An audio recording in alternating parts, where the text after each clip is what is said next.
സീരിയലിൽ ചെയ്യാൻ പറ്റില്ല. കാരണം അതിൻ്റെ ഒരു രീതികളുണ്ട്. ഇപ്പം സംവിധായകൻ്റെ കലയാണ് സിനിമയാണെങ്കിൽ ഇതിപ്പോൾ സംവിധായകൻ്റെ കലയെന്ന് മൊത്തത്തിൽ പറയാൻ പറ്റില്ല. എല്ലാവരും കൂടി ചേർന്നുള്ള സംഭവമാണ്. ആരും ഇതിൽ പ്രധാന കണ്ണിയാൻറ്റി ഞാൻ മാത്രമല്ല ഇവിടെ. പാറക്കുട്ടിയും ഇപ്പം ഇന്നലെ വന്ന് ഇപ്പം പൂച്ചക്കുട്ടി വരെല്ലാം ഒന്നാണ്. ഡയറക്ടർ ഒന്നാണ്, സ്ക്രിപ്റ്റ് റൈറ്റർ ഒന്നാണ്, എല്ലാവരും ക്യാമറമാന് എല്ലാവരും ഒന്നിച്ച് നിന്നാൽ മാത്രമേ ഈ സംഭവം നടക്കത്തുള്ളൂ. ശരിക്കും ഈ പിള്ളേരൊക്കെ ഉണ്ടല്ലോ, നമ്മളിങ്ങനെ എന്താ പറയുക, പിള്ളേരൊക്കെ വളർന്നു വരുന്നത് അങ്ങ് കാണുമായിരുന്നു. ശരിക്കും നമ്മുടെ ഫാമിലിയിലെ മക്കളൊക്കെ വളർന്നു വരുന്ന പോലെ കേശുവും ശിവാനിയും ലച്ചും ഒക്കെ വളരുക. ഇപ്പം ആ ഒരു ഭയങ്കര അടുപ്പമുണ്ടല്ലോ. ഇപ്പം നിങ്ങൾ ഇത്രയും വർഷമായിട്ട് ഒരുമിച്ച് ചെയ്യുകയാണ് ഒരു ഫാമിലി ആയിട്ട്. ആ ബോണ്ടിങ് വർക്ക് എന്നുള്ളത് മാറി, വർക്കിന്റെ ഒരു സ്റ്റേജ് കഴിഞ്ഞല്ലോ. കറക്റ്റ് അറിഞ്ഞത് കൊറോണ സമയത്തായിരുന്നു. നമ്മൾ അല്ലെങ്കിൽ പിന്നെ ഞാൻ പോയിട്ട് ഒരു 4 ദിവസം 5 ദിവസം കഴിയുമ്പോൾ തിരിച്ചു വരും. വീട്ടിൽ 6 വർഷം നിൽക്കാറുള്ളൂ, ഏറ്റവും കൂടുതൽ നിൽക്കാറുള്ളൂ 5 ദിവസം 6 ദിവസം. അപ്പോൾ പിന്നെ അത്രയും ഇതൊന്നുമില്ല. പക്ഷേ ഈ കൊറോണ സമയത്ത് എല്ലാവർക്കും ഭയങ്കരമായിട്ട് മിസ് ചെയ്തു. പിന്നെ അപ്പോൾ അവിടെ ഇരുന്ന് നമ്മൾ ഓരോ സീൻ ഷൂട്ട് ചെയ്ത് അയച്ചു കൊടുത്തിട്ട് അങ്ങനെ എഡിറ്റ് ചെയ്ത് സീനുകളാക്കി പോയിട്ടുണ്ട്. അപ്പോഴാണ് മനസ്സിലായതല്ലേ എത്രത്തോളം ആ കണക്ഷൻ ഉണ്ട് എന്നുള്ളത്. പിന്നെ പിള്ളേർ വേറെ ഒന്നുമല്ല, ഈ പിള്ളേർ പഠിക്കാനും എടുക്കന്മാരാ ഇവരെ. പിന്നെ ഒരു കാര്യം, പാഠപുസ്തകത്തിലൂടെ മാത്രമല്ല അവരുടെ അറിവ്. ഈ സ്ക്രിപ്റ്റ് വൈസ് എഴുതുമ്പോൾ എന്തൊക്കെ അനുഭവങ്ങൾ, ജീവിതാനുഭവങ്ങളും കൂടെ അവർ പഠിക്കുകയാണ്. പല പല സാഹചര്യങ്ങളിലോട്ട് പോവില്ല. പിന്നെ അവർ അതുകൊണ്ട് പിന്നെ കുട്ടിത്വം അവരുടെ പോയി എന്ന് വേണം പറയാം. അങ്ങനെ ഒരു സംഭവം കൂടെ അവർക്കുണ്ട്. ഒരു കുട്ടികളല്ല, ഒരു കുട്ടിയെ പ്രായത്തിലെ ഒരു. അപ്പൊ എനിക്ക് വീട്ടിൽ ചെല്ലുമ്പോൾ എൻ്റെ മോള് വളരെ സൈലന്റ് ആണെന്ന് എനിക്ക് തോന്നും. ഞാൻ ഇവളൊന്നും സംസാരിക്കാത്ത. പക്ഷേ സാധാരണ പിള്ളേർ അങ്ങനെയാണ്. ഇതങ്ങനെയല്ല. ഇപ്പം ഞാൻ പറയട്ടെ, ഇപ്പം കേശു ഇരിക്കുക, സെറ്റിലിരിക്കുക, ഇപ്പോഴുള്ള കാര്യമല്ല, ഒരു 1, 2, 3 വർഷങ്ങൾ മുമ്പുള്ള കേശുവിനെ ഞാൻ പറഞ്ഞു. കേശു ഇരുന്നിട്ട് ഒരാൾ വരെയാണ്, അയാൾക്ക് ഒരു 10-60 വയസ്സുണ്ടെന്ന് വിചാരിക്കും. വന്ന ഉടനെ ഇപ്പം നമ്മൾ സാധാരണ പിള്ളേരാകുമ്പോൾ ഇരിക്കുമ്പോൾ ചിരിക്കും. അപ്പം ആ പുള്ളിയിൽ ചോദിക്കുക, മോനെ നന്നായിട്ട് അഭിനയിക്കണം കേട്ടോ, എന്താ പേര് മോനെ? അത് അൽസാബിത്ത്. അതാണല്ലേ ഒറിജിനൽ പേര്? ശരി ശരി, ഓക്കെ ഇതല്ലേ. പക്ഷെ കേശു അതല്ല. കേശുവിന് ഇരുന്നിട്ട് എന്താ പേരെന്താ? എൻ്റെ പേര് നാരായണൻ. ഓക്കെ, എന്ത് ചെയ്യുന്നു ഇവിടെ? പെൻഷനായോ? സുഖമാണോ? ഫാമിലിയൊക്കെ സുഖമായിരിക്കണോ? Okay okay. ഇതാണ് അവൻ. കാരണം തിരിച്ചടിച്ച് അവൻ കാരണവരെ അല്ല, അങ്ങനെയാണ് ഇവിടുത്തെ കാര്യങ്ങൾ. ആദ്യം കാരണം എന്ന് വെച്ചാൽ കുട്ടികളാണ് എന്നുള്ള രീതിയിൽ അവിടെ ഫാമിലി മെമ്പേഴ്സ് എന്നുള്ളതേ ഉള്ളൂ, വലിയവർക്കൊപ്പം തന്നെയാണ്. നമുക്ക് ചില സമയത്ത് ഈ പറഞ്ഞ കമന്റ്സിന്റെ ഇടയിൽ കുട്ടികൾ ചെറിയ ഞാൻ പറയട്ടെ, അത് പറയിപ്പിക്കുക തന്നെയാണ്. കച്ചവടമല്ലേ ഇത്? ഞാൻ പറയട്ടെ, ബോവനും മോളിൽ കൂടെ ഒരു സമകാലീന പ്രശ്നങ്ങളും രാഷ്ട്രീയ കാര്യങ്ങളൊക്കെ ചർച്ച ചെയ്ത് ബോവനും മോളിയാണല്ലോ. ഈ കുട്ടികളുടെ പറയുമ്പോൾ അതിനൊരു അത് നമുക്ക് കേൾക്കാനൊരു അത് കച്ചവടം തന്നെയാണ്. അതങ്ങനെ പറയിപ്പിക്കാൻ പറ്റൂ എന്തായിരുന്നാലും. ഈ കൂട്ടത്തില് ഏറ്റവും വലിയ വേന്ദ്രൻ അല്ലെങ്കിൽ വേന്ദ്രത്തെ ആരാ? കേശുവാണ് ചില എല്ലാം കൂടെ വിളിച്ച് പൊട്ടത്തരങ്ങളെ വിളിച്ച് പറയുന്നതും. എന്നാൽ കേശുവാണ് കൂടുതലും നിൽക്കുക. ബാക്കിയല്ല. ഇപ്പം പാർക്കുട്ടി ഈ ഇടയ്ക്ക് ഏതോ ഫിലിം മാഗസീൻ എന്തോ വന്നപ്പോൾ നമ്മൾക്കൂടെ വേറെ ഷൂട്ടായിരുന്നു. ഇവിടെ വെച്ച് ഷൂട്ട് ചെയ്യണോ, ഞാൻ നോക്കിയാൽ പാർക്കുട്ടി അങ്ങോട്ട് ഇൻസ്ട്രക്ട് ചെയ്യണം, അവിടെ നിന്ന് എടുത്താൽ മതി, ഞാൻ ഇവിടെ വരുമ്പോൾ ഞാൻ കൈ കാണി, അപ്പോൾ കട്ട് ചെയ്യണേ, അന്ന് കാണിച്ചു തരണം എനിക്ക് എടുത്തത്. ഇവിടെ ആൾക്കാർ പറയണത് കേട്ടിട്ട് അതുപോലെ അപ്പം എല്ലാം ഇവിടത്തെ ആയി. ഈ പുറത്തിറങ്ങുമ്പോൾ ഇവർ എങ്ങനെ ജീവിക്കും എനിക്കറിയില്ല. ഈ ഒരു എന്താ പറയാ, പാറുവിനെ സംബന്ധിച്ചോളം ജനിച്ചു വീണതേ ഒരു സിനിമ സെറ്റ്. നമ്മളൊക്കെ വലുതായി കഴിഞ്ഞ് എത്രയോ പ്രായം കഴിഞ്ഞിട്ടാണ് ഒരു സെറ്റിൽ ജനിച്ചു വീഴുന്നതേ സെറ്റിലാണ്.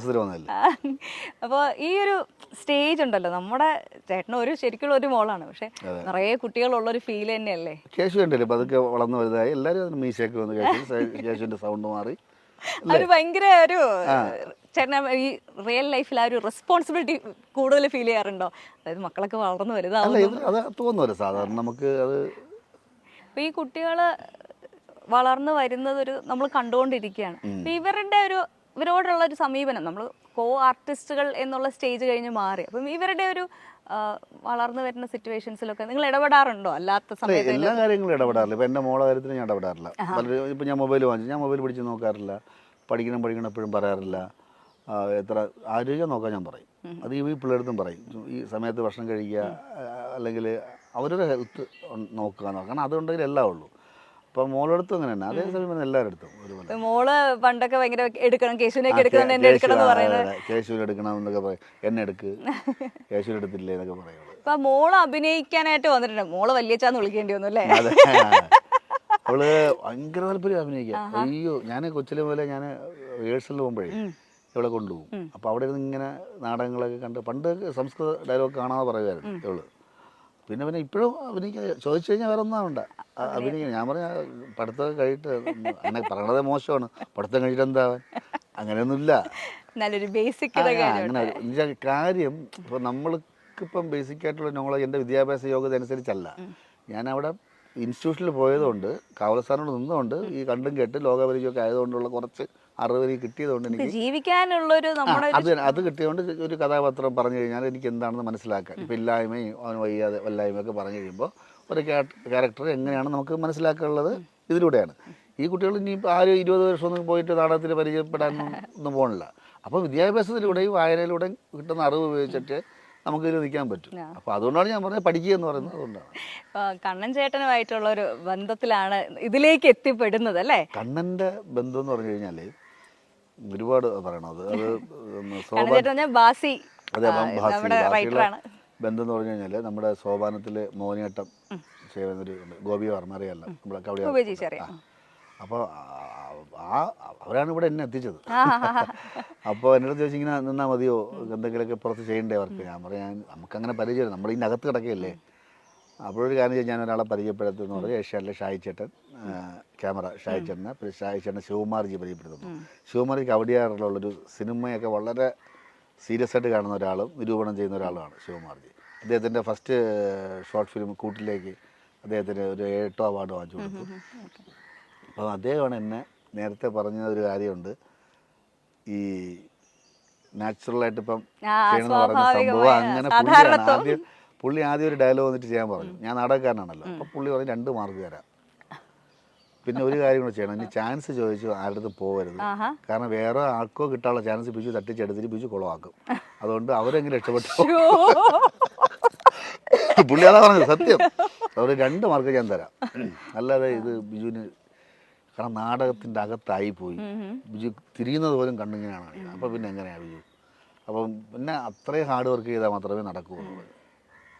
അപ്പം എനിക്കാകെ വിഷമായി പോയി. ഞാൻ എത്ര പരിചയപ്പെട്ടാലും പെട്ടെന്നൊക്കെ മുഖത്ത് നോക്കി കൊള്ളുക എന്ന് പറയുമ്പോൾ നമുക്ക് ദേഷ്യം വരില്ല, സങ്കടം വരും. ഞാൻ അവസാനം നോക്കാന്ന് പറഞ്ഞ് പുള്ളി ഇങ്ങനെ MD-യുടെ തിരക്കഥയും കാര്യങ്ങളൊക്കെ എടുത്ത് വെച്ചിട്ട് പ്രാക്ടീസ് ചെയ്യുന്നത് നമ്മുടെ നെട്ട ആശ്രമത്തിൽ വെച്ചാൽ അവിടെ സ്വാമിമാരും ഇങ്ങനെ ഇരിക്കും. അപ്പോൾ എന്നിട്ട് കളിയാക്കും, ഇങ്ങനെ ഞാൻ അഭിനയിക്കും, അങ്ങനെ ചെയ്ത് എനിക്കറിയില്ല. അപ്പോൾ നമുക്ക് അങ്ങനെ അതിലൂടെയാണ് ഒരാൾ എന്നെ നോക്കിക്കൊണ്ടിരിക്കുക. കണ്ണൻ സുരേഷ് ബാബു, പുള്ളിക്ക് എന്നോട് വലിയ കാര്യം എന്ന് പറഞ്ഞു കഴിഞ്ഞാൽ ഞാൻ കാവാലത്തിൻ്റെ അവിടുത്തെ ആയതുകൊണ്ടാണ് ആ നാടകത്തിൻ്റെ വന്നത്. അപ്പോൾ അന്ന് നല്ല പുള്ളിയായിട്ട് കമ്പനിയായിരുന്നു. പിന്നെ എപ്പോഴൊക്കെ ആ സമയത്ത് നമുക്ക് ഇങ്ങനെ അഭിനയിക്കാൻ മോഹം ഇതിലോട്ടൊക്കെ മറിമായം സിറ്റ്കോം. അപ്പം ഞാൻ കണ്ടെടുത്ത് പറഞ്ഞാൽ എങ്ങനെ എനിക്ക് പരിചയപ്പെടുത്തി തരുമോ സാറിന്, അങ്ങനെ സാറിനെ പരിചയപ്പെട്ടു. അങ്ങനെ ബാക്ക് ബെഞ്ചേഴ്സ് ഇവിടെ വരെ എത്തി. അതായത് കണ്ണൻ്റെ റൂട്ട് അതായിരുന്നു. പിന്നെ കണ്ണൻ്റെ ഒരു പ്രത്യേകത എന്ന് പറഞ്ഞു കഴിഞ്ഞാൽ ഞാൻ പറയുന്ന കഥകൾ കണ്ണനും പരിചിതമാണ്. സാഹചര്യങ്ങളും ട്രിവാൻഡ്രത്തിൻ്റെ ഒരു ആയതുകൊണ്ടും മറ്റേല്ല, അങ്ങനെ ഒരു ബന്ധം കൂടെ. ഈ നമ്മുടെ ഉപ്പുമുളകിന്റെ പല എപ്പിസോഡുകളിലും വന്നിട്ടുള്ള പല കാര്യങ്ങളും നിങ്ങളുടെയൊക്കെ ലൈഫുകളുടെ എവിടെയെങ്കിലും ഒക്കെ ഉണ്ടായതാണ്. ഒരു തേങ്ങ തലയിൽ വീണ കഥ ഞാൻ കേട്ടിട്ടുണ്ട്. റിയൽ ആയിട്ട് ചേട്ടന്റെ തലയിൽ തേങ്ങ വീണ ഒന്ന് ഓർക്കാവോ? ഒരാളടുത്ത് ഞാൻ പറഞ്ഞു, ഞാൻ വിജയന്റെ ഇന്റർവ്യൂ എടുക്കാൻ വരാണെന്ന് പറഞ്ഞപ്പോ എന്റെ അടുത്ത് ആദ്യം പറഞ്ഞത് ആ കഥ ചോദിക്കണം കേട്ടോ. എന്താ പറയാ, പണ്ട് കൊച്ചിലെ പാല് വാങ്ങാൻ വേണ്ടി അപ്പുറത്ത് പോകും. അപ്പോൾ ഞാൻ പാലും വാങ്ങിയിട്ട് വരുന്ന വഴിയിൽ ഇങ്ങനെ ആട്ടി വരിക. അപ്പോൾ ഒരു ഓല വന്ന് വീണു. അപ്പോൾ ഓല വീണത് ഇങ്ങനെയല്ല, ഇങ്ങനെയാണ് വീണത്, കുത്തി. അപ്പം ഇത്രയും ഓല ഇങ്ങനെ മുകളിൽ കിടക്കില്ലേ. അപ്പം ഇങ്ങനെ പിറകോട്ടൊന്ന് ഓടിയിട്ട് ഹൈ ജമ്പ് ഇങ്ങനെ ഓടിക്കിടന്ന് ഓല മറി കിടന്ന് ഓലയുടെ മുകളിലെത്തിയതും കരിക്കാണെന്ന് തോന്നുന്നു, കരിക്കോ തേങ്ങ ഒന്ന് വീണ് അവിടെ കിടന്ന് കുറച്ച് ഇങ്ങനെ കിടന്ന് പതുക്കെ എണീറ്റ് വീട്ടിൽ വന്നപ്പോൾ ഇവിടെ ഇങ്ങനെ ഒരുമാതിരി നീര് മുഴച്ചിരുന്നു. അങ്ങനെ ഹോസ്പിറ്റലിൽ കൊണ്ടുപോയി തടവി. അപ്പോൾ പല സമയത്ത് സ്കൂളിലായിരുന്നാലും അവസാനം ഞാൻ മരക്കാറിൽ ജോലി കിട്ടി എനിക്ക്. മരക്കാർ മോട്ടോഴ്സിൽ അവിടെ മാനേജറിൻ്റെ അടുത്ത് പറഞ്ഞു എന്താ താമസിച്ചു, എനിക്കൊന്നും കിട്ടിയില്ല. ഞാൻ സാർ ഇന്നലെ തലേ തേങ്ങ വീണു, എനിക്ക് ഒന്നും കിട്ടിയില്ല, കള്ളം പറയാൻ ഒന്നും കിട്ടിയില്ല. ഞാൻ ഇന്ന് വയ്യാതെ സാർ ഇവിടെ സൈഡിൽ പിന്നെ തലേ തേങ്ങ വീഴുന്നതെന്ന് പറഞ്ഞുകൊണ്ട് എല്ലാവരും അവൻ്റെ തലേ തേങ്ങ വീഴുന്നവനെ അങ്ങനെ അതിവിടെ എപ്പിസോഡൊക്കെ ആക്കിയിട്ടുണ്ട്, തലേ തേങ്ങ വീഴുന്നത്. അദ്ദേഹത്തിന്റെ വളരെ ക്ലോസ് ആയിട്ടുള്ള ഒരു ചൈൽഡ് ഫ്രണ്ട്, അദ്ദേഹത്തിന്റെ നായികയായിട്ട് ഞാൻ അഭിനയിച്ചിട്ടുണ്ട്, ഷാജി ചേട്ടൻ. അപ്പൊ കണ്ണൻ ചേട്ടൻ തന്നെയായിരുന്നു എന്റെ റൈറ്റർ. അപ്പൊ എനിക്ക് കുറെ കഥകളൊക്കെ ഇവിടുത്തെ കഥകളൊക്കെ ഇങ്ങനെ പറഞ്ഞു തരുമായിരുന്നു. ഷാജി ഞാനായിട്ട് ബന്ധം കൊച്ചിലെ മുതലേ ഷാജിയുടെ അച്ഛൻ നല്ലൊരു ബാല ആണ്. ഞാൻ അവിടെ പോയി എൻ്റെ ഈ കൊച്ചിലെ മറ്റേ രാജാപ്പട്ട കൊച്ചിലെ ചിന്തപ്പാപ്പൻ.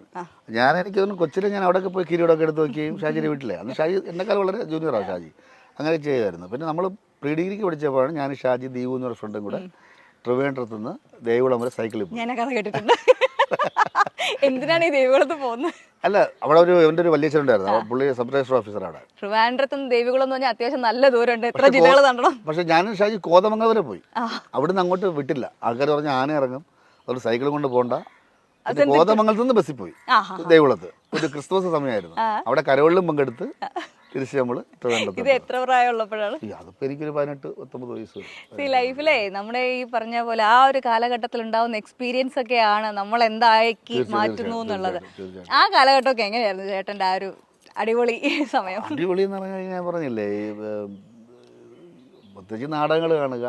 തൊഴുവങ്കോട് അമ്പലത്തിന്റെ അടുത്തായിരുന്നു വീട്. ഞാൻ വട്ടിയൂർക്കാവട്ടെ. വട്ടിയൂർക്കാവല്ലേ. അപ്പോൾ അമ്പലങ്ങൾ ഇത് ഉത്സവം കഴിയുമ്പോൾ വിഷമമാണ്, കാരണം തീർന്നല്ലോ എന്നുള്ളതിൽ. പിന്നെ ഏറ്റവും കൂടുതൽ എനിക്ക് നാടകം കാണാൻ പോകുമ്പോൾ അതിനേക്കാൾ അവരെ പരിചയപ്പെടുക എന്നുള്ളതാണ്. നാടകം കഴിയുമ്പോൾ തന്നെ അവരെ മേക്കപ്പ് റൂമിൽ നോക്കുക, അവരെന്ത് ചെയ്യണമെന്ന് അറിയുക, അവരൊരു തലവോടൽ. ചിലപ്പോൾ ഈ നമ്മളിങ്ങനെ വിളിക്കും, അവനെന്താ പേര്, നമ്മൾക്ക് തോളിൽ കൈയിടുമ്പോഴേക്കും ആർട്ടിസ്റ്റ് നമ്മളെ കൈയിട്ടല്ലോ എന്നുള്ള. അപ്പം വലിയ വലിയ ആർട്ടിസ്റ്റുമായിട്ട് നല്ല പരിചയമൊക്കെ ആയിരുന്നു പണ്ട്. പിന്നെ ഞാൻ ഇപ്പോഴും അങ്ങനെ നാടകം കാണുമ്പോൾ ഞാൻ പതുക്കെ കയറിപ്പോയി അവരൊക്കെ മീറ്റ് ചെയ്ത്. ഈ ഒരു മേഖലയിൽ നിൽക്കുന്നതിന് ഏറ്റവും വലിയൊരു ഹൈലൈറ്റും അത് തന്നെയാണല്ലോ, ഒരുപാട് വലിയ വലിയ ആൾക്കാരുമായിട്ട് മീറ്റ് ചെയ്യാനുള്ള ഒരു അവസരം. ഈ കാണുന്ന ആൾക്കാരിൽ നിന്നൊക്കെ ഇങ്ങനെ മനസ്സിൽ ഇങ്ങനെ എടുത്തു വെക്കാറുണ്ടോ ഇന്ന കാര്യങ്ങളൊക്കെ? ഒരു ആക്ടർ എന്നുള്ള രീതിയിൽ ഒബ്സർവേഷൻ ആണ് ഒരു ആക്ടറിന്റെ ഏറ്റവും വലിയൊരു കാര്യം. അങ്ങനെ ഡീപ്പായിട്ട് ഇങ്ങനെ നോക്കൂല, പക്ഷെ നമുക്കത്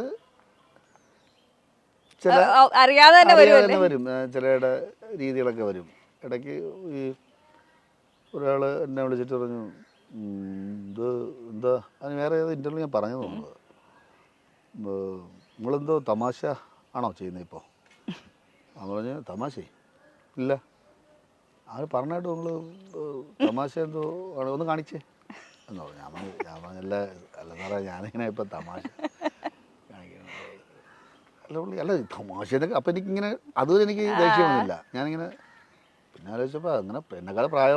മലയാളി മിനി സ്ക്രീൻ പ്രേക്ഷകർക്ക് ഒരു വെറൈറ്റി സീരിയൽ അനുഭവം കൊടുത്ത ഒരു ഷോയാണ് അല്ലെങ്കിൽ സീരിയലാണ് ഉപ്പും മുളകും. ഒരു സിറ്റ്കോം പോലെയൊക്കെ തോന്നുന്ന ഒരു സീരിയൽ. അതിൽ നമുക്ക് പരാതികളില്ല, പരിഭവങ്ങളില്ല, അമ്മായിയമ്മ പോരില്ല, തല്ലില്ല, വഴക്കില്ല, ശത്രുതയില്ല, കുശുമ്പില്ല. എന്നാൽ ഒരു വീട്ടിൽ ഒരു അച്ഛനും അമ്മയും 5 മക്കളും തമ്മിലുള്ള സ്നേഹവും വഴക്കും അവിടെ ഉണ്ടാകുന്ന നോർമലായിട്ടുള്ള സംഭവങ്ങൾ. ഇതാണ് ഉപ്പും മുളകും പ്രേക്ഷകർക്ക് മുന്നിലേക്ക് കൊണ്ടുവച്ചത്. ഇത്രയും നാളുണ്ടായിരുന്ന അല്ലെങ്കിൽ ഉപ്പും മുളകും ആരംഭിക്കുന്നത് വരെ ഉണ്ടായിരുന്ന സദാ സീരിയലിന്റെ ഒരു രീതിയെ എല്ലാം മാറ്റിമറിച്ചുകൊണ്ടാണ് ഉപ്പും മുളകും ഒരു വേറിട്ട പരിവേഷത്തോടെ നമുക്ക് മുന്നിലേക്ക് എത്തിയത്. ബാലുവിനെയും നീലുവിനെയും മുടിയനെയും അങ്ങനെ എല്ലാവരുടെയും ശിവാനിയെയും എല്ലാവരെയും നമ്മൾ ഹൃദയത്തോട് ചേർത്ത് വെക്കുകയും ചെയ്തു. സീരിയൽ പ്രേമികളും സീരിയൽ വിരോധികളും മലയാള ടെലിവിഷൻ പ്രേക്ഷകരെ ഇങ്ങനെ രണ്ടായി തരം തിരിച്ചാലും തെറ്റില്ല. എന്നാൽ കടുത്ത സീരിയൽ വിരോധികളെ പോലും ആരാധകരാക്കി മാറ്റിയ ഒന്നാണ് ഫ്ലവേഴ്സ് ടിവിയിൽ സംപ്രേഷണം ചെയ്യുന്ന ഉപ്പും മുളകും. വൻ പ്രേക്ഷക പിന്തുണയോടെ കഴിഞ്ഞ 4 വർഷമായി ലോകമെമ്പാടുമുള്ള മലയാളി പ്രേക്ഷകരുടെ ഹൃദയം കവർന്ന് മുന്നേറുകയാണ് ഈ കുടുംബ കോമഡി സീരിയൽ. ടെലിവിഷനിൽ മാത്രമല്ല യൂട്യൂബിലും ഉപ്പും മുളകിന് നിരവധി ആരാധകരാണുള്ളത്. ഒരുപക്ഷെ ചാനലിൽ ഉപ്പും മുളകും കാണുന്നതിനേക്കാൾ കൂടുതൽ പ്രേക്ഷകർ യൂട്യൂബിലായിരിക്കും ഈ സീരിയൽ കണ്ടിട്ടുണ്ടാവുക. എന്തുകൊണ്ടായിരിക്കും കണ്ണീർ സീരിയലുകളോട് വിരോധം പ്രകടിപ്പിക്കുന്നവർ പോലും ഈ സീരിയലിന്റെ ആരാധകരായി മാറുന്നത്? പൊതുവെ കണ്ണീർ സീരിയലുകളോടും കുടുംബ അന്തരീക്ഷത്തിലുള്ള പരമ്പരകളോടുമൊക്കെ വൈമുഖ്യം കാണിക്കുന്ന യുവാക്കൾ പോലും ഉപ്പും മുളകും എന്ന സീരിയലിന്റെയും അതിലെ അഭിനേതാക്കളുടെയും ആരാധകരായി മാറിയിരുന്നു. കുട്ടികളും യുവാക്കളും മുതൽ മുതിർന്നവരെ വരെ ഒരുപോലെ ആകർഷിക്കുന്ന ഉപ്പും മുളകിന്റെ പുതിയ വിശേഷമാണ് ഇപ്പോൾ പുറത്തു വരുന്നത്. ഉപ്പും മുളക് ഇടയ്ക്ക് ബിജു മാറി, നീലു മാറി, അങ്ങനെ എല്ലാം ഉപ്പും മുളക് ഇപ്പോൾ വേറൊരു പരിവേഷത്തിലാണ് എന്ന് വേണമെങ്കിൽ പറയാം. നമുക്ക് പ്രിയപ്പെട്ട പലരും ഇന്ന് ഉപ്പും മുളകിലില്ല. എന്നാൽ പഴയ ഉപ്പും മുളകും തിരിച്ചെത്തുന്നു എന്ന വാർത്തയാണ് എത്തുന്നത്. ബാലുവായിട്ട് ബിജു സോപാനം വരുന്നുവെന്നും നീലുവായി എന്നാൽ നമ്മുടെ എല്ലാവരുടെയും പ്രിയങ്കരിയായ താരം അല്ല എന്നാണ് അറിയാൻ കഴിയുന്നത്. നീലുവായിട്ട് എത്തുന്നത് മറ്റൊരു താരമാണ് എന്നാണ് പുറത്തുവരുന്ന റിപ്പോർട്ടുകൾ പറയുന്നത്. ബിജു സോപാനം സീരിയലിൽ ഇപ്പോൾ മുന്നോട്ട് വരാൻ പോകുന്നു. ബിജു സോപാനത്തിന് ഇടയ്ക്ക് സീരിയലിൽ തന്നെയുള്ള ഒരു പെൺകുട്ടി, അതിൽ അഭിനയിക്കുന്ന ഒരു സ്ത്രീയോ ഒരു പെൺകുട്ടിയോ ആയ ഒരാളിൽ നിന്നും ബിജു സോപാനത്തിനും ശ്രീകുമാറിനുമെതിരെ ഒരു ലൈംഗിക ഒരു കേസ് ഉണ്ടായിരുന്നു. അതിനെ സംബന്ധിച്ചാണ് ഇവർ ആ സീരിയലിൽ നിന്നും പുറത്തേക്ക് മാറിയത് തന്നെ. എന്നാൽ ഇപ്പോൾ ബിജു സോപാനം മടങ്ങി വരുന്നു. എന്നാൽ നീലു ആയി താൻ ഇനി മടങ്ങി വരില്ല എന്നൊരു തീരുമാനത്തിൽ തന്നെയാണ് താരമെന്നാണ് അറിയാൻ സാധിക്കുന്നു. അതുകൊണ്ട് തന്നെ നീലുവായിട്ട് മറ്റൊരു താരമാണ് എത്തുന്നത് എന്ന റിപ്പോർട്ടുകളാണ് വരുന്നത്. ഉപ്പുമുളകിന്റെ ഒരു USP എന്ന് പറയുന്നത് ചിലപ്പോൾ അധികം ഡ്രാമ ഇല്ലാതെ പറഞ്ഞു പോകുന്ന സീരിയലിന്റെ വേറിട്ട ട്രീറ്റ്മെന്റ് തന്നെ ആയിരിക്കും. നിത്യജീവിതത്തിൽ സംഭവിക്കുന്ന ലളിതമായ കാര്യങ്ങളെ അതിന്റെ ഒറിജിനാലിറ്റി നഷ്ടപ്പെടാതെ അവതരിപ്പിക്കുകയാണ് ഉപ്പുമുളകിൽ. കണ്ടുകണ്ട് ആ വീടും വീട്ടിലെ അംഗങ്ങളും എവിടെയോ ജീവിച്ചിരിപ്പുണ്ടാകാം എന്ന തോന്നൽ പ്രേക്ഷകരിൽ ഉണ്ടാക്കാൻ കഴിയുന്നു എന്നതും ഈ ജനപ്രിയതയ്ക്ക്